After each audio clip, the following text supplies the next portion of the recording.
ಲೋಕಸಭೆಯಲ್ಲಿ ಅಮಾನತು ಪರ್ವ ಮುಂದುವರೆದಿದೆ. ಲೋಕಸಭೆಯಿಂದ ಈವರೆಗೆ 100 ಸಂಸದರು ಸಸ್ಪೆಂಡ್ ಆಗಿದ್ದಾರೆ.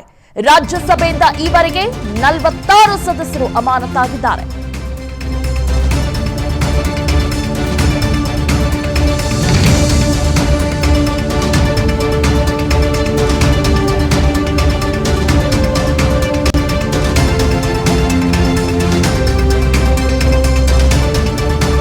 ಲೋಕಸಭೆಯಲ್ಲಿ ಅಮಾನತು ಪರ್ವ ಮುಂದುವರೆದಿದೆ.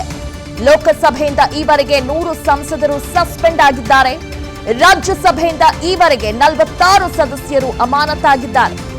ಇಂದು ಸಂಸದರ ಅಮಾನತು ಖಂಡಿಸಿ ವಿಪಕ್ಷಗಳು ಪ್ರೊಟೆಸ್ಟ್ ಕೂಡ ಮಾಡಲಿದ್ದಾರೆ. ಕೇಂದ್ರದ ವಿರುದ್ಧ INDA ಮೈತ್ರಿಕೂಟ ಪ್ರತಿಭಟನೆಯನ್ನ ನಡೆಸಲಿದೆ. ದೇಶವ್ಯಾಪಿ ಪ್ರತಿಭಟನೆ ನಡೆಸಲು ಇದೀಗ ವಿಪಕ್ಷಗಳು ನಿರ್ಧಾರ ಮಾಡಿದ್ದಾರೆ. ಲೋಕಸಭೆಯಿಂದ ಈವರೆಗೂ 100 ಸಂಸದರನ್ನ ಸಸ್ಪೆಂಡ್ ಮಾಡಲಾಗಿದೆ. ಇನ್ನು ರಾಜ್ಯಸಭೆಯಿಂದ 46 ಸದಸ್ಯರನ್ನ ಅಮಾನತು ಮಾಡಲಾಗಿದೆ. ಇಂದು ಸಂಸದರ ಅಮಾನತು ಖಂಡಿಸಿ ವಿಪಕ್ಷಗಳು ಪ್ರೊಟೆಸ್ಟ್ ಅನ್ನ ಮಾಡಲಿದ್ದಾರೆ.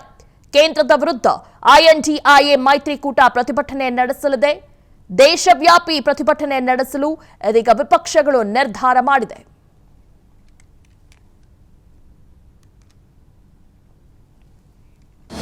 ಅನುಕ್ಷಣದ ಸುದ್ದಿಗಳಿಗಾಗಿ ವಿಸ್ತಾರ ನ್ಯೂಸ್ ಯೂಟ್ಯೂಬ್ ಚಾನೆಲ್ ಸಬ್ಸ್ಕ್ರೈಬ್ ಮಾಡಿ. ಹೊಸ ಸುದ್ದಿಗಳ ನೋಟಿಫಿಕೇಶನ್ಗಾಗಿ ಬೆಲ್ ಐಕಾನ್ ಕ್ಲಿಕ್ ಮಾಡಿ. ಲೇಟೆಸ್ಟ್ ಅಪ್ಡೇಟ್ಸ್ಗಾಗಿ www.vistaranews.com ವೆಬ್ಸೈಟ್ಗೆ ವಿಸಿಟ್ ಮಾಡಿ. ಅಂಗೈಯಲ್ಲೇ ಜಗತ್ತಿನ ಸುದ್ದಿ ತಿಳಿಯಲು ವಿಸ್ತಾರ ನ್ಯೂಸ್ ಕನ್ನಡ ಆಪ್ ಡೌನ್ಲೋಡ್ ಮಾಡಿ.